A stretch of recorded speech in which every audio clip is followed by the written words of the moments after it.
네, 오늘은 영의 세계에 인생의 답이 있다, 이런 제목으로 말씀을 전하겠습니다. 제가 아주 존경하는 목사님이 계십니다. 우리는 항상 어떤 목사님을, 저도 그렇지만 되게 유명해진 다음에 알게 됩니다. 유명해지기 전까지는 우리가 누구를 이렇게 알기 어렵잖아요. 되게 유명해진 다음에 그분을 알게 되는데, 그럼 우리는 그분이 원래 그렇게 유명한 사람, 대단한 사람, 또 아주 훌륭한 사람일 거라고 생각을 하잖아요. 그런데 제가 아는 그분과 대화를 하면서 하나 알게 된 사실이 있습니다.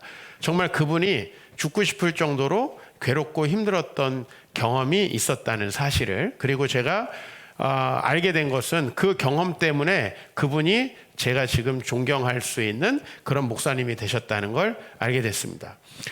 이미 목회를 하면서 알게 된 건 뭐냐면, 자기가 되게 잘났고 또 자기는 충분히 목회를 하면서 모든 답을 낼 수 있고 자기가 잘하면 모든 문제가 풀려갈 거라고 생각을 했는데, 자기가 아무리 잘해도 풀 수 없는 문제가 교회에 생겼고, 그 문제 때문에 이분은 정말 스스로 삶을 포기하고 싶을 만큼 그런 우울한 경험을 했습니다. 마치 열왕기상에 있는 엘리야가 그렇게 열심히 사역하고 사역하는 데마다 엘리야 하면 우리가 불의 선지자라고 합니다.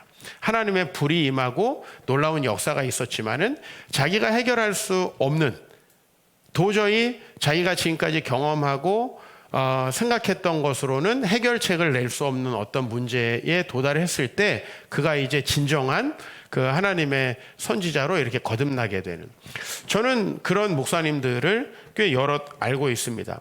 특별히 우리가 이제 20세기 후반에 들어오면서 전 세계적으로 노령화라고 하는 문제를 겪고 있습니다. 일반적으로 기대 수명이 100세쯤 된다는 것이죠. 아마 저희 교회에도 100세까지 사실 분들이 제법 있을 거라고 생각을 합니다.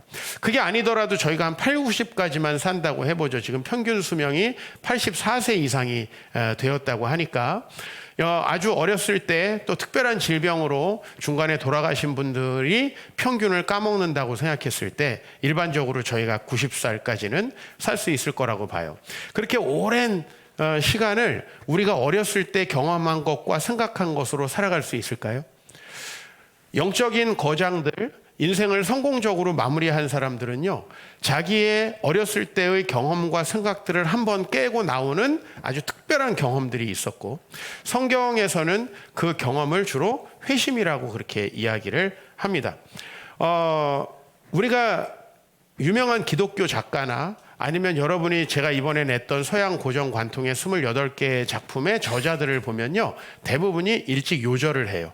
예를 들면 윤동주 같은 시인은 29살 때 요절을 합니다. 그러면 이런 사람은 자기가 어렸을 때 가지고 있던 생각과 경험들을 가지고 살다가 죽어도 아무 문제가 없어요. 그러나 대부분은 이제 결혼을 하고 자녀를 낳고 인생을 살아가면서 어떤 한계들에 부딪히게 되죠. 그럼 그런 한계들이 우리에게는 이성의 세계에서 영의 세계로 넘어가는 아주 중요한 기회를 제공한다고 하는 것입니다. 제가 봤던 목사님들도 다 그렇다는 거예요. 순탄하게 아무 일 없이 목회가 성장한 사람은 없다는 거예요. 그 사람이 봉착한 문제들 속에서 엄청난 좌절을 겪었는데 거기에서 좌절하고 쓰러지고 넘어지고 포기한 것이 아니라 굉장히 큰 반전을 이뤄낸 사람들. 그러니까 아무 일 없이 그냥 순탄하게 갔던 사람, 혹은 큰 문제가 있어서 좌초한 사람 말고, 어떤 사람이 가장 위대하게 되고 오랜 인생에서 성공을 하고 나이가 들수록 더 멋있는 인생이 되느냐. 우리가 웰빙, 웰다잉 얘기했지만 이제 이 시대에는 웰에이징을 얘기해야 될 때거든요. 우리가 어떻게 나이가 들면서 바꾸느냐. 즉 우리의 몸이 늙어가고 우리의 경험이 쌓여가는데 우리의 낡은 세계관을 어떻게 한 번에 바꿀 수 있느냐. 그런 아주 극적인 경험으로서 우리가 생각해 볼 수 있는 건, 로마에서 철학 교수로 성공적인 인생을 남들이 볼 때는 살던 어거스틴이라는 사람을 들 수가 있습니다. 우리가 어거스틴 하면 이 사람은 정말 천재적인 사람이에요.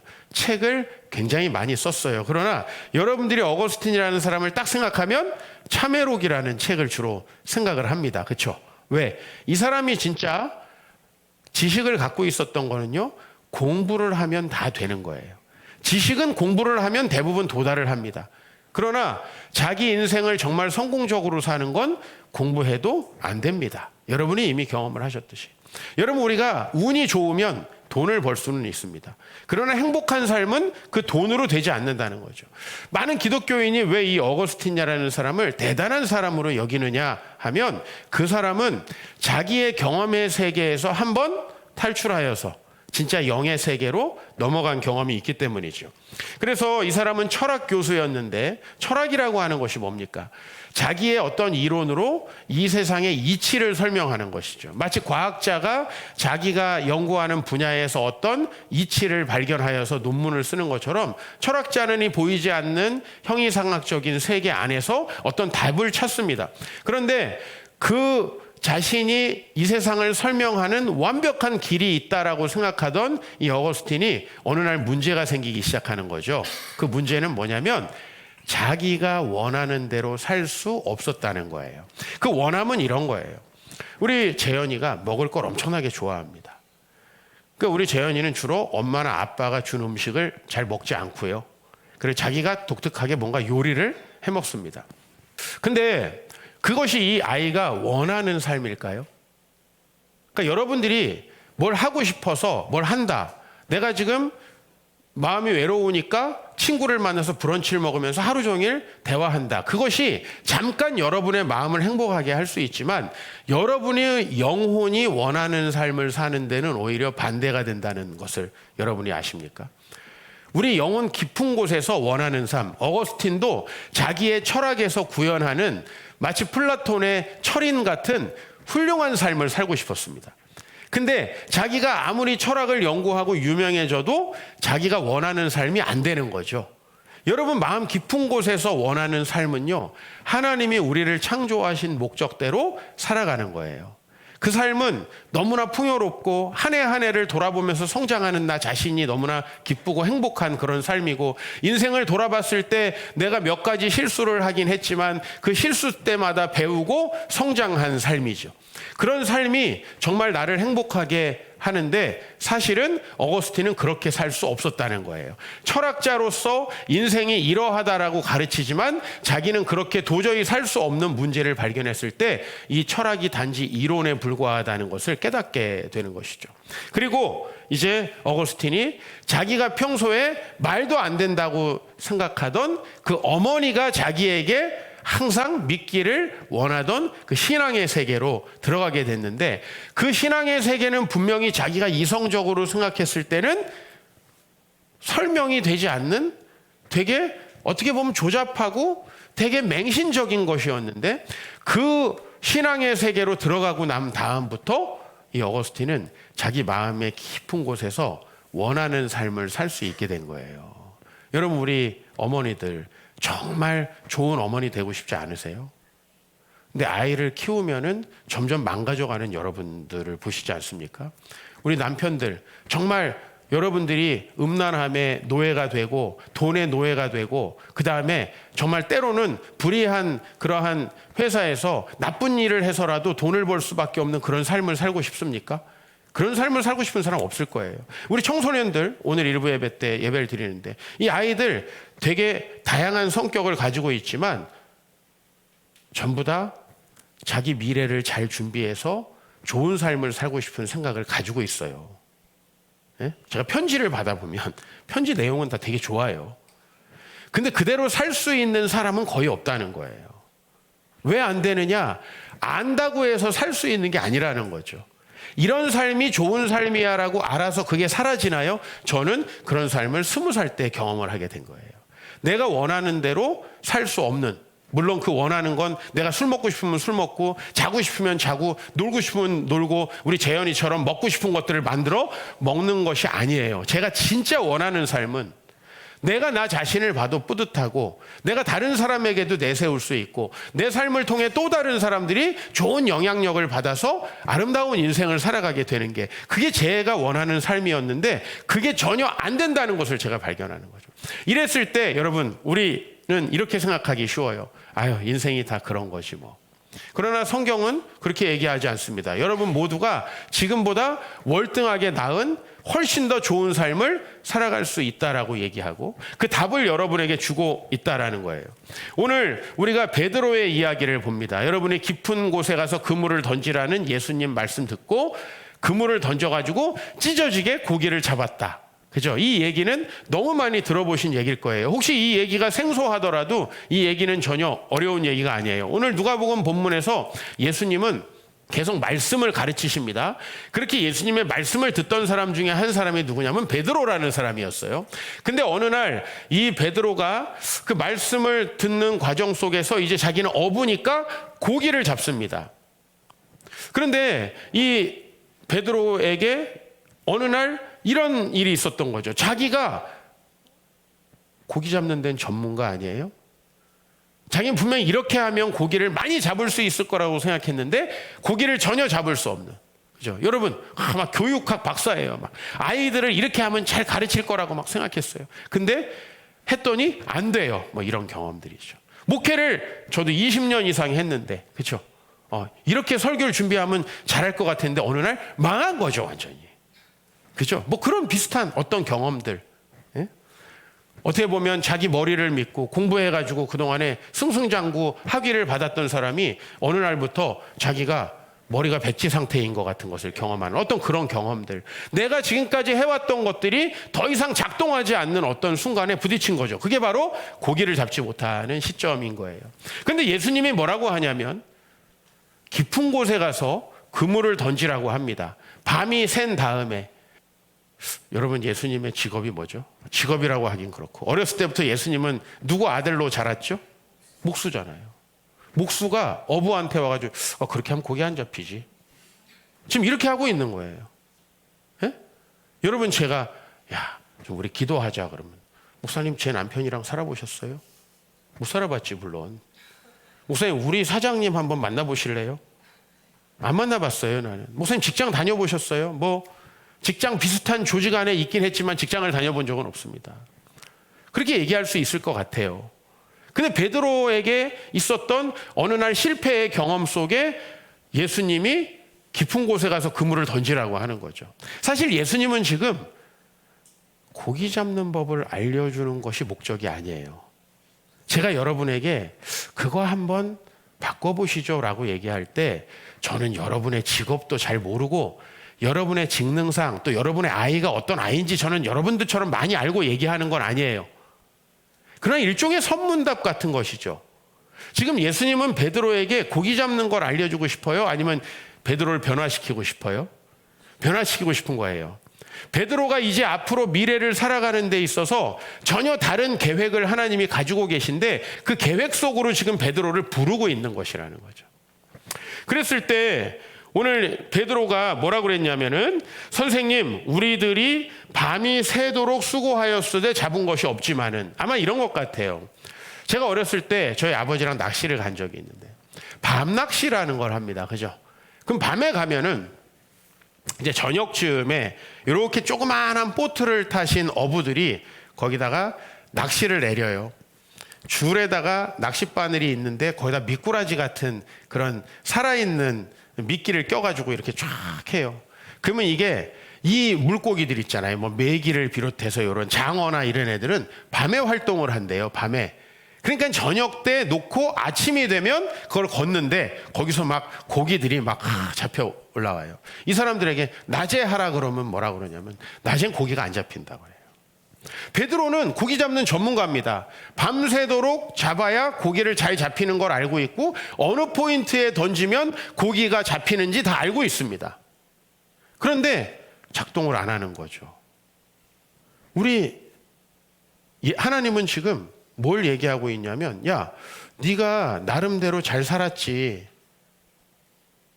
너가 가정을 이루고 또 나름대로 아내하고 화목하게 지내고 나름대로 돈을 벌고 성공하는 방법도 어느 정도 알고 있지. 근데 우리의 삶에 그것으로만 되는 것은 아니야. 또 다른 세계가 있어 라는 이야기를 하고 있는 거예요. 그래서 이 베드로가 뭐라 그러냐면 이제 그렇게 자기가 밤새도록 잡지 못했어. 근데 네가 뭐야? 라고 얘기하지 않고 예수님에게 말씀에 의지해서 내가 그물을 던져보겠습니다 라고 얘기를 해요. 여러분, 이 대답은 고기 잡는 법을 지금 알려주는 게 아니라는 거예요. 베드로가 경험한 이성의 세계와 경험의 세계 속에서 전혀 다른 세계가 있다. 예를 들면 지금 이 경험의 세계 속에서는 지금 이때 예수님의 말씀대로 그물을 던졌을 때 절대 고기가 안 잡히는 거예요. 그런데 또 다른 세계에서 뭔가 움직이면 이 세계 속에 그것이 나타날 수 있어라는 거죠. 지금도 마찬가지예요.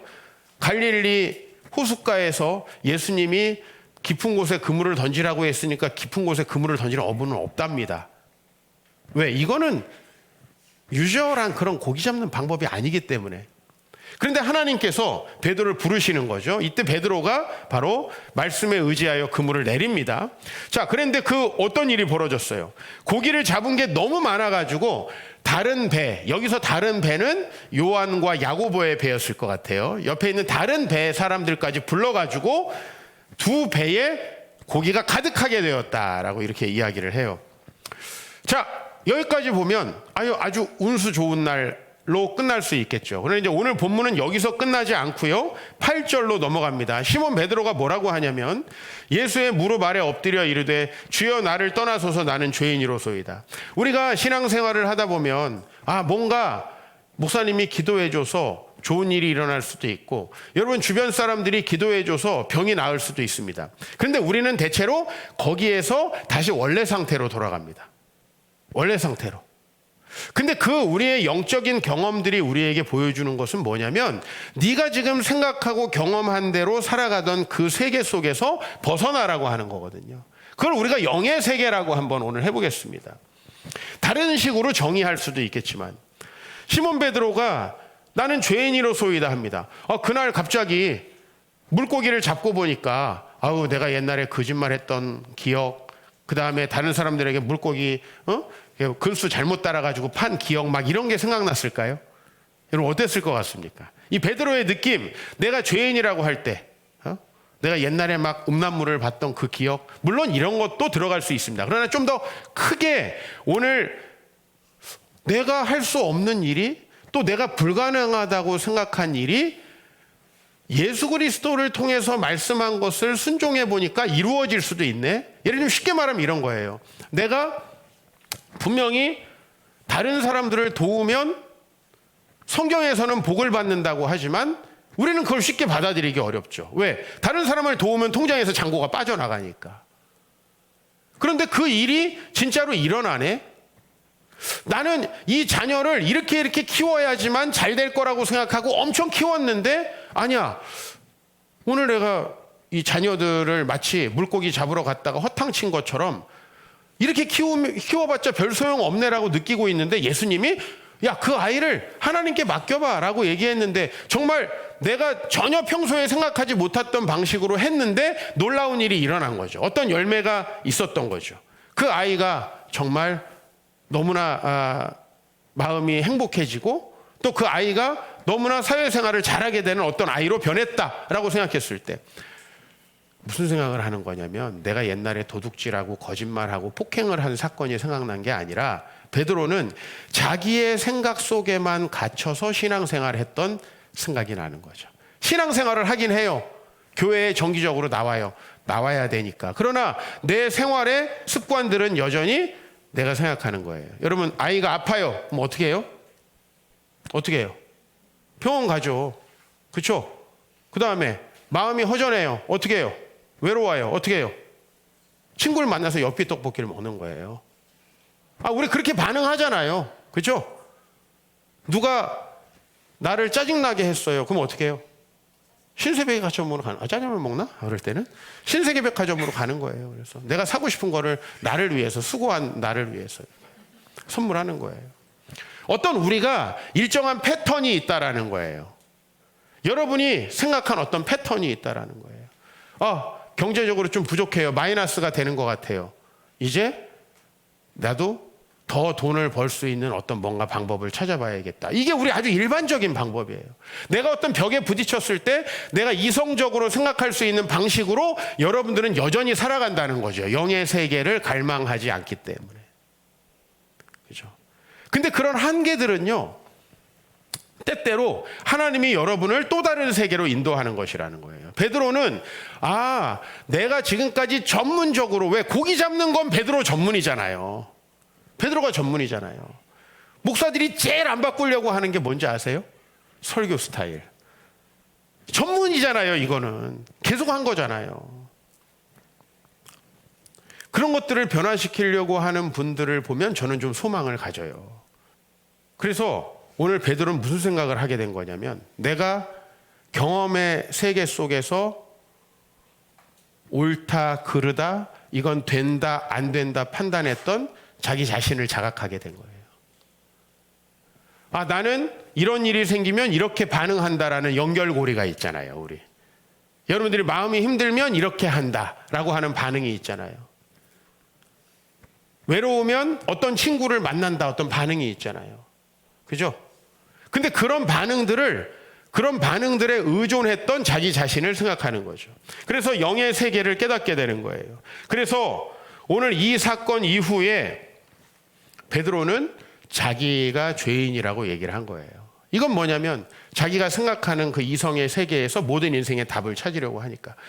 다만 한 가지만 예를 들어도 여러분은 영의 세계로 가지 않으면 답을 찾을 수가 없어요. 앞으로 다 이제 죽음이 우리를 기다리고 있는데, 영의 세계를 인정하지 않고 우리는 이 죽음의 문제를 어떻게 해결할 수 있나요? 우리의 이성의 세계로는요, 해결할 수 없는 게 너무나 많아요. 아니, 풍요로운데도 행복하지 않은 대한민국을 어떻게 이해할 수 있나요? 6.25 이후에 60년대까지 거의 세계에서 최빈국이었어요, 우리나라가. 근데 지금 세계 경제 규모로는 10위 안에, 그죠? GDP로도 세계 웬만한 나라들보다는 이 인구의 숫자를 생각했을 때 우리나라가 대단히 잘 사는 나라가 됐잖아요. 근데 다 불행하고 인천대교 이번에 보강한답니다. 왜? 사람들이 하도 뛰어내려서. 왜 이런 나라가 됐는지에 대해서 한번 설명할 수가 있나요? 이게 우리가 만약에 풍요로움으로 우리 삶을 해결할 수 있다면 왜 수많은 아이들이 스스로 생명을 끊고 왜 인생을 포기하려고 하는지. 부모님은 엄청나게 두 분이 돈을 벌어가지고 애들을 키우는데 왜 아이들은 점점 부모에 대해서 불만족스러워 하는지, 이거 답을 찾아야 되지 않습니까? 우리 이성의 세계에서는 아이들이 하고 싶은 걸 못 해줘서 그런가 보다. 계속 돈을 더 버는 거예요. 그렇죠? 계속 맞벌이로 나가는 거예요. 그런데 그럴수록 아이들이 더 힘들어지는 걸 어떻게 설명할 수 있습니까? 베드로가 이런 한계 속에 부딪힌 거죠. 우리와 똑같은 고민은 아니지만 모든 인간은 동일한 고민을 하죠. 내 경험과 이성의 세계에서 답이 찾아질 수 없는 거예요. 그럼 우리는 보통 어떻게 하냐면 답이 없다. 목사님도 나 같은 상황이면 답이 없이 포기했을 것이다. 천만에요. 하나님은 예수 그리스도에게 나아오면 모든 문제가 풀린다고 분명히 말씀하고 있습니다. 믿으십니까? 여러분, 일단 이걸 믿는 게 굉장히 중요합니다. 이걸 여러분, 나는 되게 특수해. 내 배우자는 도저히 해결 안 돼. 내 아이는 도저히 해결 안 돼. 내 문제는 절대 누구도 해결할 수 없어. 이렇게 하면 이제 정말 이거는 불신의 세계로 가는 거죠. 왜? 내 생각과 이성에 갇혀서. 그러나 오늘 예수님께서는 시몬에게 얘기합니다. 나는 죄인이로소이다. 이건 뭐예요? 이성에 갇혀서 내 생각과 경험 속에서 모든 걸 설명하려고 한다라는 거죠. 여러분, 이렇게는 절대로 여러분이 성공적인 인생을 살 수 없습니다. 실패가 100% 보장되어 있고요. 여러분, 노인이 되면 대단히 이상한 사람이 되어져 있을 겁니다. 더 비참한 건 뭐냐면 내가 이상한 사람이라는 걸 모른다는 거죠. 그런 사람이 되어 있는 거예요. 오늘 여기서 무슨 얘기를 하냐면, 무서워하지 말라, 이제 후로는 내가 사람을 취하리라 합니다. 하나님께서 베드로에게 본질적으로 가지고 계셨던 계획에 순종할 것을 요청하죠. 11절에 어떻게 합니까? 베드로가 모든 것을 버려두고 예수를 따릅니다. 베드로는 그냥, 야, 고기 저기다가 한번 잡아봐. 너 지금까지 안 해본 방식이지만 이 방법대로 한번 해봐. 이것도 사실 되게 어려운 방법이라는 거예요. 직장 생활을 30년 해온 사람에게 좀 다른 방식으로 직장에서 인간관계를 해봐. 이거 되게 어려운 일이거든요. 아이를 지금까지 내 스타일대로 키우다가, 목사님, 자녀를 어떻게 키워야 될지 좀 조언을 주세요. 이거 되게 어려운 일이에요. 근데 거기에서 멈추는 게 아니라 베드로는 또 다른 세계가 있다는 걸 안 거예요. 고기가 전혀 잡힐 수 없는 상황인데 잡히네?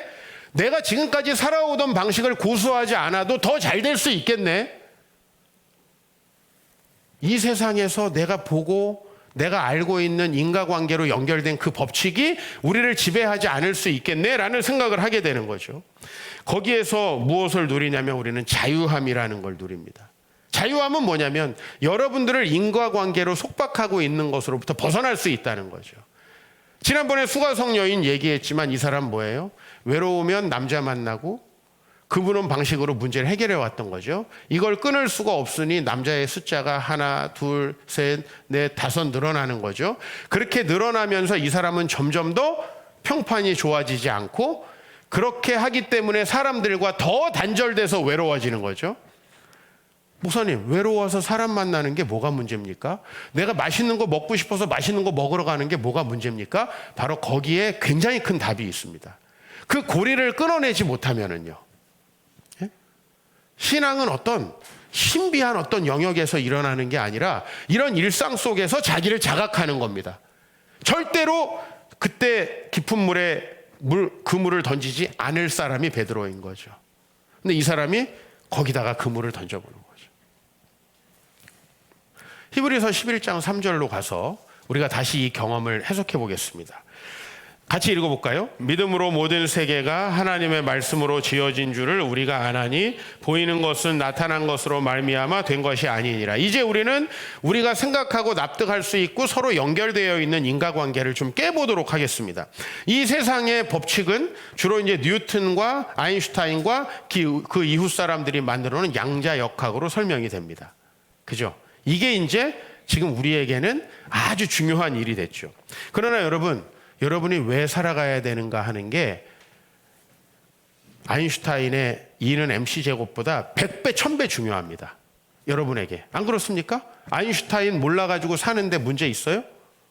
없잖아요. 그죠? 양자역학은 처음 들어보신 분도 계시죠? 입양과 관련된 건가? 양자역학이니까. 그렇게 생각하셔도 여러분의 삶에 아무 문제가 되지 않습니다. 그런데 여러분, 내가 앞으로 무엇을 하면서 살아야 될 것인가? 이걸 모르고 여러분들이 살아갈 수 있을까요? 이건 너무 중요한 문제거든요. 근데 이런 문제는 우리가 이런 이성에 연결된 고리를 끊지 않고는 절대로 생각할 수 없다는 거예요. 근데 히브리서가 뭐라고 그러냐면 지금 이 세상에 뉴턴과 아인슈타인과 양자역학을 연구하는 사람들이 밝혀내고 있는 그 연구의 대상, 그거 뭐예요? 보이는 물질 세계잖아요. 보이는 물질 세계. 물론 양자역학은 안 보이는 아주 미시 세계인데 그것도 들여다보면 현미경으로 보면 다 보이는 세계니까 어차피. 보이는 것은요, 나타난 것으로 말미암아 된 것이 아니래요. 이 세상에 우리가 보고 있는 세상은 여기에서 우리가 발견한 법칙으로만 되는 것은 아니다, 이 얘기를 하는 거예요. 여러분, 이 창조된 세계가 어떻게 생겼습니까? 오늘 여기 말씀에 믿음으로 우리는 이 모든 세계가 하나님의 말씀으로 지어진 줄 알아요. 이 모든 세계가 하나님의 말씀으로 지어졌대요. 그러면 이 세상이 작동하는 법칙에서 물리 법칙을 벗어나서 도저히 말도 안 되는 영적인 현상과 경험들이 있겠어요, 없겠어요? 있을 수밖에 없다라는 거예요. 아니, 이 물리적인 세계가 전혀 물리적이지 않은 하나님의 말씀으로 됐다는 거예요. 하나님의 말씀 물리적인 게 아니잖아요. 그걸로 오늘 히브리서에서 얘기하고 있는, 그러니까 여기 히브리서는 그 뒤에 어떤 사람들이 나오냐면 우리의 믿음의 영웅들, 아브라함, 에녹, 노아, 믿음으로 사자굴에 들어간 다니엘 이런 사람들이 뒤에 나와요. 근데 그 사람들이 어떻게 그 행동을 할 수 있었는가를 얘기하는 거예요. 미친 사람들인가? 아니면 대단히 특별한 사람들인가? 제가 아까 말씀드렸죠? 엄청나게 훌륭한, 제가 존경하는 그 목사님, 어느 시점에서 눈이 열려서 전혀 새로운 세계로 가게 됐는가 하면 자기가 설교하고 자기가 목회하고 자기가 인간관계를 해서 될 수 있는 영역이 아니라는 것을 알게 됐을 때, 거기서 너무나 좌절하고 죽고 싶고 몸의 면역력이 거의 제로까지 간 이런 황당한 순간이 생겼는데, 그때 이제 새로운 세계로 넘어가는 거죠. 여러분, 내가 설교해서 사람이 변한다, 이거는 인과관계의 세계 아니에요? 그래요, 안 그래요? 내가 우리 아내한테 떡볶이를 사줬더니 분노가 가라앉는다. 이거 인과관계로 설명할 수 있는 세계 아니에요? 그죠? 이벤트를 잘해줬더니 3주 가더라. 인과관계로 설명할 수 있는 세계잖아요. 근데 여러분, 이 세계가 얼마나 그 이상 설명 안 됩니까? 여러분, 왜 풍요로운데 우리 행복하지 않습니까? 왜 시시때때로 우리는 허망함을 느낍니까? 왜 우리의 마음은 한시도 안정되지 않습니까? 왜 점점 더 안정된 사회 속에서 우리는 점점 더 불안함을 겪습니까? 원리가 보이는 데 있는 게 아니라는 거죠. 지금 만약에 보이는 데 원리가 있다면 우리나라 MZ세대 너무 행복해야 돼요. 막 행복해가지고 매주마다 막 감사 찬양이 넘쳐야 돼요. 근데 지금 30대, 아니 20대, 10대로 이렇게 내려가면은 너무 그냥 만나기도 힘든 사람들이 되어 있어요. 왜 그렇죠? 그렇다고 해서 미래에 대한 엄청난 꿈이 있느냐? 그것도 아니에요. 그냥 어떻게 안정된 직업을 가질까? 스카이를 나와도 장래 희망이 집 한 채예요. 나 솔직히 굉장히 개탄스럽습니다. 어떻게 그리스도인들이 이렇게 정말 아무것도 아닌 사람들이 돼버렸나? 골리앗 앞에서 우리가 싸울 수 있는가? 왜 그러냐면요, 특별한 자질을 갖고 있어서 다니엘은 그 싸움을 할 수 있었던 게 아니라 보이는 것, 이 세상의 물리법칙이 이 세상을 지배하는 게 아니라 영적인 세계가 이 세상을 지배하고 있다는 거죠. 그걸 믿기 때문이에요. 여러분이 오늘 영의 세계로 넘어갈 수 있길 바랍니다. 어느 단계에 있는지 한번 보세요. 3단계가 있거든요. 따라해 보십시다. 인정, 의존, 경외. 이렇게 3가지 단어로 한번 설명을 해보겠습니다. 먼저 여러분, 베드로가 지금 이성의 세계 속에서 물고기를 잡고 있습니다. 근데 베드로에게 어떤 실패의 경험이 생겼습니다. 이건 대단히 의도적으로 하나님이 만드신 겁니다. 의도적으로. 왜요? 그렇지 않으면 절대로 영의 세계로 넘어오지 않기 때문에. 의도적으로. 물고기 전문가였는데 안 잡히게 된 겁니다. 그리고 전혀 비이성적인 어떤 대안을 내라고 하는 거죠. 그죠? 강남에서 아이를 키우는 방법이 있지 않습니까? 어렸을 때부터 영어 유치원을 돌리고 사립학교를 돌리고, 그죠? 그렇게 해가지고 아이들을 학원으로 촥촥촥촥 맞춰가지고 좋은 대학을 보내가지고 뭐 이렇게 훌륭한 삶을 산다, 이제 가설을 세우고 가고 있습니다. 근데 그 방법대로 했는데 안 되는 일들이 수도 없이 생긴다는 겁니다. 그랬을 때 그것은 하나님이 의도적으로 주신 것이다라고 하는 겁니다. 우리의 삶에 내가 이성적으로 생각해서 인과관계 속에서만 해결책을 찾으면 해결될 수 없는 문제가 있다라는 것을 인정하는 단계가 첫 번째 단계인 거예요. 이거는 내가 그거를 경험해 봐서가 아니라 그 반대를 경험해 봤기 때문에 아는 겁니다. 그러니까 여러분이 영적 세계를 경험해야 영적 세계를 인정하는 게 아니에요. 영적 세계가 아닌 곳에서 살면서 그 삶이 도저히 나를 행복하게 할 수 없다. 그 전에 여러분들은 노력이라는 걸 했었겠죠. 그죠? 노력 안 한 사람들은 계속 어떻게 해요? 노력해서 학벌이 있으면, 그래서 학벌이 생기면 행복하겠지. 계속 이 환상 속에 있는 거예요. 그래서 노력을 해볼 필요가 있어요. 징하게 여러분을 행복하게 하려고 노력을 해볼 필요가 있어요. 결혼 안 하신 분들은 결혼도 빨리 하세요. 그래야지 그게 행복한 길이 아니라는 걸 알게 돼요. 아니, 그거에 의지를 식각하게 해보라니까. 해보세요. 그러면 아니구나라는 걸 알게 된다는 거예요. 공부를 해가지고 내가 막 영어를 잘하고 막 이렇게 하면 막 대단히 인생이 달라질 것처럼 생각하고 한번 해보시라는 거예요. 베드로는 열심히 했어요. 근데 거기서 특별한 경험을 하게 됩니다. 그리고 자기가 지금까지 생각한 것으로만 설명할 수 없는 어떤 세계가 있다는 걸 경험해요. 이번에 제가 서양 고전 관통 4권 중에 이제 3권 여성 관통 첫 번째 작품이 안나 카레니나인데, 안나 카레니나의 앞부분에 제가 이 작가가 왜 그 작품을 쓰게 됐는가에 대해서 이야기를 해요. 이 톨스토이라는 사람은 우리에게 되게 좋은 모델이에요. 왜냐하면 되게 오래 살았어요. 그러니까 과거에 어떤 작가가 한 모차르트 막 작품 위대하게 남기고 그냥 33살에 죽었잖아요. 이런 사람 우리 모델 되기가 어렵다는 거예요. 왜냐면 그 친구가 40살까지 살아가지고 어떤 문제에 봉착해서 새로운 답을 찾지 않았잖아요. 이해되시죠? 그죠? 그러니까 인생 좀 더 산 사람들이 모델이 될 수가 있는데, 이 톨스토이는 굉장히 오래 살았어요. 우리의 지금 평균 수명을 넘어서서.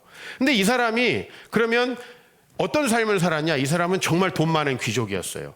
책을 쓸 필요가 없는, 굳이 노동을 할 필요가 없는. 근데 굳이 또 책을 써가지고 대박이 나가지고 어마어마하게 유명한 사람이 됐어요. 30세에서 이미 40세쯤에 전쟁과 평화라는 작품. 그죠?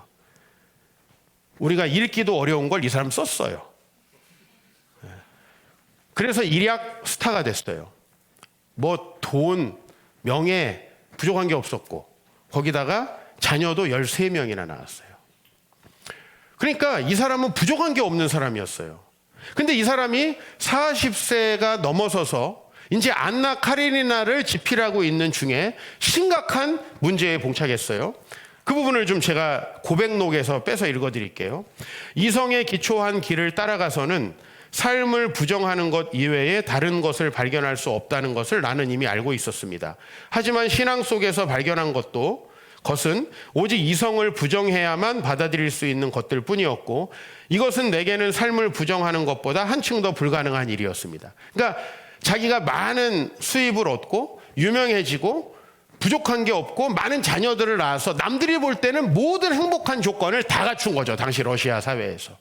근데 자기는 이제 삶을 이렇게 내가 유명해지고 작품을 쓰고 돈을 많이 벌고 자식을 낳고 이렇게 해가지고 내가 행복해질 거라고 생각하던 이게 무너지니까 더 이상 아무 노력을 할 필요가 없어지는 거죠. 그 노력을 하지 않는 가장 좋은 방법이 뭐예요?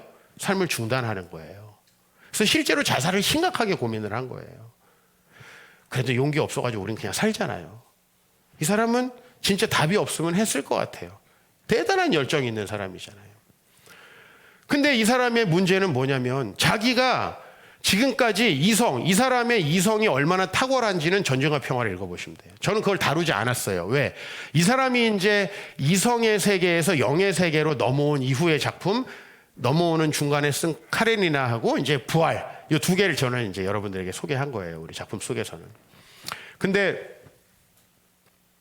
이 사람의 그 이성은 정말 탁월했는데 그 이성으로는 삶을 이제 중단하고 부정하는 것 이외에는 다른 길을 발견할 수 없다. 근데 거기서 문제는 뭐냐면, 그럼 이제 신앙의 세계로 넘어가야 되잖아요. 내 죽음 이후에 뭐가 있을까? 그죠? 죽음 이후에도 소망이 있을까? 이건 신앙의 영역일 수밖에 없잖아요. 그죠? 내가 이렇게 돈을 벌고 유명해지고 열심히 살고 자녀를 키우고 해서 여기서 행복해질 수 없다면, 그래, 하나님에 의해서만 어떤 진정한 행복이 있을 것이다라는 걸 받아들여야 되는데, 이걸 받아들이는 건 이성을 가지고 살아온 나에게는 너무나 밑도 끝도 없는, 받아들이기 힘든 것이라는 사실이죠. 그죠? 네. 삭개오가 물질이 있으면 행복하다고 생각하고 동족들을 배신하고 무지하게 부정축제를 해가지고 사람들에게 욕을 먹고 있었는데, 삭개오가 왜 회개했을까요? 거기서 자기가 원하는 게 얻어지지 않는다는 거예요. 거기서 회개를 하게 되는 거예요. 근데 그게 쉬워요, 어려워요? 되게 어려운 거죠. 그러니까 돈을 위해 살았는데 돈이 아무것도 아니다. 이 사람은 더 이상 회개할 게 없는 사람이에요. 내가 남자가 전부인 줄 알고 살았는데 남자를 포기한다. 내가 아이가 내 인생의 목표였는데 어느 날 대화 속에 아이는 하나님께 맡기고 하나님에 대한 이야기만 나온다. 이 사람은 더 목사가 가르칠 게 없는 사람이에요. 근데 그게 어렵잖아요. 신앙 속에서 발견한 것은 이성을 부정해야만 받아들일 수 있는 것. 즉, 내가 지금까지 인과관계로 연결해놨던 모든 것을 깨야만 받아들일 수 있는 것. 이거 되게 어려운 거잖아요. 모순이 생겨났고 이 모순 속에서 빠져나올 수 있는 출구는 두 가지였습니다. 고백록에서 이렇게 계속 얘기합니다. 하나는 내가 지금까지 이성이라 불러왔던 것이 사실은 내가 생각하는 것만큼 그렇게 이성적인 것이 아니었다는 걸 인정하는 것이었고, 두 번째, 다른 하나는 지금까지 내가 비이성적인 것으로 여겼던 것이 내가 생각하는 것만큼 비이성적인 것이 아니었다는 걸 인정하는 것이었다. 그러니까 도저히 받아들일 수 없는 것이죠. 베드로가 이때 고기 잡고 이때 여기에 가야 잘 잡혀. 그리고 전문가의 오류가 뭐예요? 내가 내 삶에서 직장에서 성공하면 내 다른 분야도 성공적이라고 착각하는 거잖아요. 전문가의 오류잖아요. 베드로는 전문가였어요. 자기 분야에. 이걸 포기한다는 건 되게 어려운 거예요. 어느 지점에서 예수님이 그를 불렀는가라는 거죠. 난 육아 전문가예요. 대치동에서 이 애들 키우는 이 수능 배치표 막 빠삭하게 외우는 사람이에요. 누가 아이에 대해서 말할 것도 없어요. 내 직장에 대해서 어떤 분야에서 난 전문가예요. 자, 인정하는 거예요. 인정할 수 있겠어요? 두 번째, 의존이죠. 조금 더 이걸 쉽게 풀어보면 자신의 문제를 영적 세계에 한번 맡겨보는 거죠. 어차피 안 되니까 지금 여기서. 내가 점점 불안하니까 맡겨보는 거죠. 저는 그걸 어디서 맡겨봤냐면 군대에서 맡겨본 거예요. 그래서 내가 너무 절실히 내 이성의 세계에서 내 문제가 해결 안 되고 내가 점점 이 마음이 건강하지 않은 마음으로 변해간다는 걸 깨닫고 이제 하나님 앞에 그 평안한 마음과 행복한 마음과 그 다음에 내가 그 평안하고 안정된 마음으로 내가 마음 저 깊은 곳에서 원하는 그 삶을 살아가기 위해서 내 자신을 맡겨본 거죠. 많은 분들은 목사님이 대단하다, 어떻게 군대에서 그렇게 했냐 그러는데 나는 그게 너무 절실했기 때문에 쉬웠어요. 근데 중요한 건 뭐냐면 나는 거기서 영의 세계가 있다는 걸 알았어요. 남들이 계속 제가 이렇게 하려고 그러면 너 그렇게 하면 이런 일이 벌어져 하면서 자꾸 최후의 상황들을 저에게 얘기하면서 겁을 줬어요. 근데 나는 너무나 절박했기 때문에 그런 일이 벌어져도 난 그냥 할 거예요 라고 그 선택들을 해나갔는데 실제로 그런 일이 전혀 벌어지지 않을 뿐 아니라 훨씬 더 좋은 일들이 저에게 벌어진다. 인과관계로 이어져 있을 만한 것들이 일어나지 않는구나. 여러분, 우리가 염려하는 것들의 85%는 전혀 일어나지 않는다잖아요. 근데 오늘 우리가 그걸 자꾸 대비한다잖아요. 이런 일이 이렇게 하면 이런 게 생길 거야 라고 이렇게 이어져 있는 것들을 저는 깨보기 시작했는데 실제로 그렇게 의존하면서 하나님께 기도하고 하나님이 그냥 마음 주시는 대로 움직일 수가 있었다는 거예요. 그랬더니 하나님께서 특별한 일을 보여주셨죠. 아까 베드로가 그물을 내렸죠. 그물을 내리니까 어떤 일이 벌어져요? 실제로 전혀 안 잡혀야 되는 고기가 엄청나게 잡히게 되는 역사가 있었다는 거죠. 그때 이제 우리는 어떤 단계로 넘어가야 되냐면 빨리 경외로 넘어가야 돼요. 왜? 우리가 의존해서 경험을 해도요, 여러분의 이성은 끊임없이 살아서 계속 여러분들을 이성의 세계로 끌어당깁니다. 또 어떤 일이 있으면 걱정돼요. 그죠? 또 나는 외로우면 사람을 만나고 막 적적하면 뭔가 훌쩍 떠나서 내 마음을 잠깐 힐링하고 싶어요. 이게 이성의 세계에서 우리에게 계속 원하는 건데 우린 그런 식으로 중독되는 거예요. 그런 방식으로 중독되는 거예요. 애가 공부를 못하면 더 많은 학원을 보내고 더 좋은 환경으로 걔를 몰아넣는데 이게 사실 다 뭐죠? 이웃을 사랑해야 될 돈이에요, 사실. 그래서 우리 삶은 더 중독되고 망가져가는데 그러면 좋은 결과가 오느냐? 그렇지 않다는 거죠. 그거를 우리가 빨리 깨닫고 이제 의존해서 고기 많이 잡았네? 야, 오늘은 재수 좋구나? 이렇게 하고 다 원래로 돌아가더라고요. 여러분들 보니까 그렇게 내 마음이 되게 평안해졌어. 예전에 내가 찾을 수 없었던 그런 변화가 내 마음속에 있었어 라고 하고 이제는 새로운 곳으로 넘어가는 게 아니라 참 감사하다. 그리고 다시 원래 자리로 돌아오는 거예요. 근데 베드로는 여기서 어떤 단계로 넘어가요? 아예 그물을 버려두고 주님을 쫓는 단계로 넘어가죠. 왜? 그 단계에 모든 답이 있다는 걸 아니까. 그래서 여러분 그쪽으로 넘어가시면 좋겠어요. 인생을 하나님의 주권에 내어 맡기기로. 여기에서 이제 진짜 여러분들이 못할 경험을 하게 돼요. 진짜 하나님이 여러분을 힘들게 하는 그 사람을 변화시키는 것을 경험하게 되고 여러분들이 물질적으로 되게 부족할 줄 알았는데 되게 넘치는 물고기 2배에 가득한 일들을 진짜 경험하게 돼요. 이 일을 경험해서 이게 습관이 되기 시작하면 우리가 다시 잘 안 넘어갈 수 있는 단계가 돼요. 제가 지금 목회를 하면서 만족할 수 있는 것은 뭐냐면 내가 다른 사람이 나에게 원하는 큰 성과를 이뤘기 때문이 아니에요.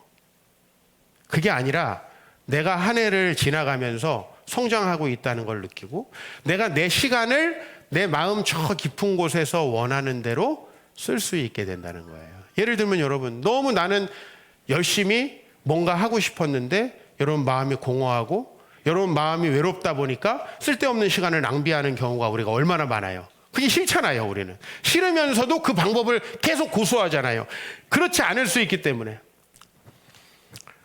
이성의 세계에서 영의 세계로 넘어오십시오. 이성의 세계는 여러분이 최선을 다하면 좋은 결과가 올 거라는 것입니다. 그러나 최선을 다하는 그 방법이 잘못되어 있으면 절대로 하나님 앞에서 이루어지지 않는데요. 그 최선의 방법은 반드시 하나님을 경외하는 안에서 이루어지는 방법이어야 한다는 거예요. 온전히 맡긴다는 거, 하나님을 경외한다는 건 여러분들이 여러분이 힘들고 어려웠던 문제가 좀 괜찮아지는 게 절대 아니라는 것이나요. 근본적으로 여러분들이 걱정하고 염려하고 내가 안 되면 좌절하는 삶에서 하나님을 경외하고 그분의 뜻에 순종해 보니까 하나님이 내가 진짜 원하는 삶으로 나를 고양시켜 준다는 그 경험을 하는 거예요. 하나님께서. 네, 여러분 노력은 충분하셨습니까? 아마 어떤 분들은 더 노력했어야 되는데 하면서 그 노력을 자식에게 전가하고 계신 분들이 있을 거예요. 이건 거의 최악의 경우라고 보면 될 것 같아요. 그 다음에 내가 최선을 다해서 노력해서 만족하는 경우. 죄송한 신앙으로 자뻑 신앙이죠. 나 교회 이 정도 나왔고 사회에서 이 정도 성과를 이뤘으니까 남들이 그 정도면 훌륭하네. 그 정도면 훌륭하네. 제가 대학교에서 들었던 얘기가 딱 그거예요. 종필아, 네가 무슨 문제가 있니? 나는 내가 원하는 대로 살 수 없었어요. 딱 대학생들의 평균 정도를 살았던 거예요. 그러니까 사람들은 나에게 문제가 없다고 얘기하는 거예요. 그래 나는 훨씬 더 나은 삶을 살고 싶었어요. 그리고 그런 삶을 하나님께서만 주실 수 있다라는 거. 여러분 영의 세계로 들어오면요, 지금 여러분이 고민하고 생각했던 대부분의 문제들이 사라집니다. 없어집니다. 전혀 다른 원리이기 때문에 그렇죠. 여러분들이 지금 돈의 문제를 여러분이 해결하려고 하고 자식 문제를 여러분이 해결하려고 하고 여러분의 마음의 외로운 문제를 계속해서 다른 방법에 의지해서 해결하려고 하죠. 그걸 하나님이 해결해 주시면 여러분 내가 외롭고 공허하고 두려워서 하고 있는 행동들이 제거되면 여러분의 인생이 얼마나 열매가 풍성할 것인가, 여러분 주변 사람들이 얼마나 여러분을 존경하고 사랑하게 될 것인가, 여러분의 삶이 얼마나 많은 사람들에게 긍정적인 영향을 미치게 될 것인가, 그거에 대해서는 가히 설명할 필요가 없을 것 같아요.